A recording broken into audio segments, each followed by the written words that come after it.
say here before we all spread out the door that I wish you all a very happy holiday, Thanksgiving period coming up here next week. In fact, many of you will be traveling. I know Tyler and I will be going to see my dad. So before we run out the door, I just wanted to wish you all a very happy Thanksgiving and holiday period because it's on us. It really is. I don't know whether there'll be any legislation related to offshore wind. We actually had, as a part of the comprehensive legislation last year, sort of a mandate for some offshore wind.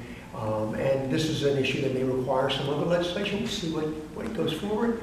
But certainly, when you talk about offshore wind, I mean, it is huge. It's like building an aircraft carrier, but lots of aircraft carriers. And you know how many people that employs. I mean, these turbines are the size, well, they used to be the size of a bus. Now they're bigger than the size of a bus. I'm talking about a transit bus. That's sitting on top of a pole with turbines that are bigger than football fields. So it's huge. It's amazing technology. It's been used throughout Europe, and we're just getting it here now. In fact, they hope to have the first 2 turbines up, which are a pilot project, by the end of next year? Yep. By the end of 2020. They're going to be about 15 or 20 miles offshore, so you won't be able to see them, but maybe we can get some charter boats to go out and take a look at them. Because I've been in Europe, and they're much closer to the shore, and I've seen some of them up close. It's pretty amazing. Some of the other legislation is real important. Let me just tell a little story. I used to lobby for the Sierra Club as the director, and I would go in and lobby on bills related to voters' rights. Some of the Republicans that were in there at the time and under control would simply say, well, why are you here? Why is the Sierra Club here? And I would explain to them, and this is why I'm bringing up these issues of democracy right now, I would explain to them that if you look around the world, the countries with the most vibrant democracies, and the most vibrant democracy is one where people vote, have the cleanest environment. And the ones that have the least functioning democracies, like Russia, China, places like that, have some of the worst environments, okay? Because people want a clean environment. And if they can vote, they'll get a clean environment. If you suppress the vote, if you don't even have a vote, okay, then the politicians and the polluters can do whatever they want. And so democratic reform, things like early voting, things like redistricting reform, things like campaign finance, all those issues from my perspective are environmental issues, because when we have a functioning environment, we have a cleaner, when we have a functioning democracy, a rich, active democracy, then people won't let pollution go. They'll insist on a clean environment.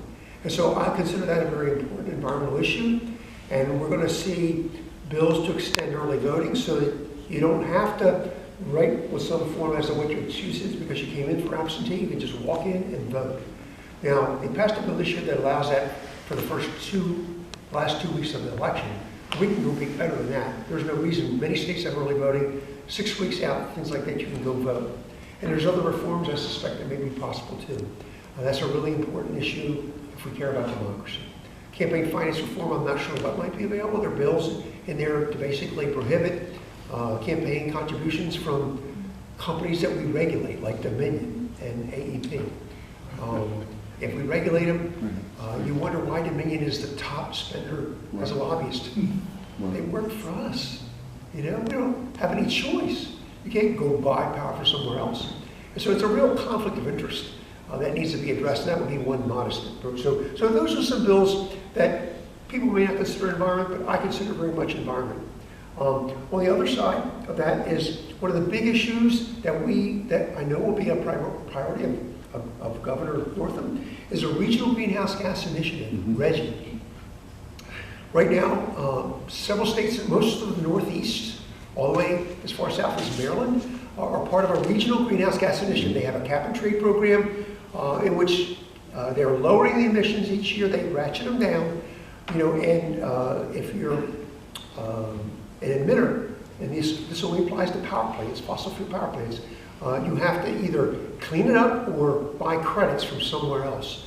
And the bottom line is we're trying to ratchet down the total emissions to clean up the air to address climate change. And when you do that, not only do you address climate change, but you also take the particles out of the air too. This was mentioned earlier, the stuff that gives kids asthma, gives adults asthma, and other pollutants as well, because when you burn gas, or you burn coal, there are pollutants. The smog that we see in the summertime is a direct result of NOx, nitrogen oxides, that are emitted from gas, not just gas, coal as well. So when they call gas the clean fuel, it's a major contributor to smog, to ozone pollution, which is one of our biggest problems, okay? So we hope to get that passed. Solar Freedom Bill, last year the Sierra Club was pushed a bill to basically eliminate a lot of the, hey, if you believe in capitalism, we don't have it here in Virginia when it comes to energy. Dominion has basically locked it up. Yep. And so they have caps on how much renewable we can install. They have limitations with regard to where you can put your solar panels. If you have a farm, for example, and you have a barn, and because it's a big barn, you have a meter on that, and then you have a meter on your home, and your home is right next to the barn, you can't put solar panels on your barn and power your house. That's against the law in Virginia. Why? Because Dominion doesn't like that. Okay? We have to allow net metering. We have to allow community net metering. And if we do that, then we'll be able to encourage more solar panels. Now, Dominion is moving in the direction of more renewable, but we also have to open up the competition, because when you allow Dominion to build stuff, it is damn expensive. Okay? And while I don't have any problem with Dominion making money, bottom line is if they have to buy those solar farms, if they have to buy that solar energy from an independent developer of solar farms, it'll cost us a lot less, probably 20% less, just because of the overhead. Dominion is guaranteed a return on investment of about 10%. Guaranteed, okay? If you're a solar developer, you're at risk. You may make money, you may not make money, and it drives down the cost. So we'd like to see renewable energy. The Solar Freedom Bill addresses a lot of these impediments to competition so that we can actually have more solar in the state. There's also going to be an effort for some kind of 100% clean energy bill. Many states, including states in the Midwest, have what's called a renewable energy portfolio standard, or renewable energy standard, okay? Basically they say, let's say by 2025, we'll have 20% clean renewable energy, something like that, okay? Different numbers, different percentages, but many states have that. And that sort of drives the investments in renewable energy, okay? We know that works, it's worked in other states. Texas, of all places, has probably, Texas and California lead the country in renewable energy. You wouldn't think Texas with all that oil, but they have a very dynamic competition, and there's a tremendous amount of wind energy in Texas. I think they have the most wind in the country. Okay? So we need to get rid of those barriers. I mentioned redistricting before. We really need to get that done. And appreciate the fact that the legislature passed a resolution last year. They have to pass it again in 2020, and then we can vote on it in November. And I think that's really all I wanted to say about clean energy. On climate change, there'll be other bills in related to water and wetlands, and perhaps, and we hope to see that. I'm going to say this right now, I'm also hopeful that we'll have a new director for the Department of Environmental Quality. The gentleman who's been there, David Paler's been there a long time, 20 years or more. Not all that time as director. He's probably been there 30 years, but he's been director for 15 or more.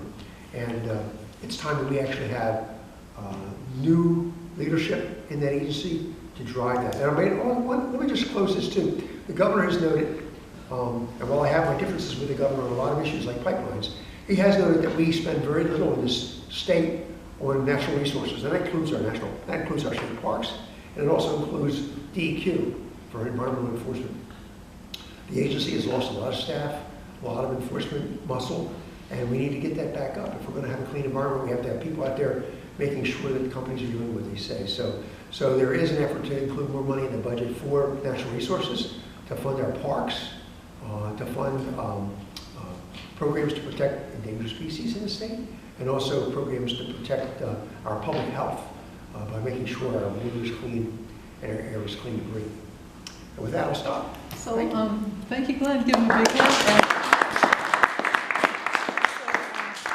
It's very possible that we'll do the forums again, because we do them every year for Hampton Newport News. So that's going to be really exciting to see who's going to run for City Council in Hampton, City Council Newport News, and sometimes we do them in Besa and other places. Like Kathleen came up to me and said, why don't we do a program about such and such? So if you have any ideas for programs, let us know. So a lot of the ex-com people are here, like Chris is here, and Melody is here, and who else from the ex-com is here? Leah's right here too. And Lee is here, yeah, she's political, and so, I guess maybe I'll get a little help from Glenn on this last thought. So, did you know who left from Hampton to go back across the ocean? Greta Thunberg. Greta. Yes, right. Right. And if you want a little, you know, like a holiday gift or a Christmas gift to get for yourself or give to somebody for $10, it's a little book of her speeches, and it's very motivational. So she's my favorite right now. So thank you, everybody, and happy Thanksgiving, and see you soon. Okay.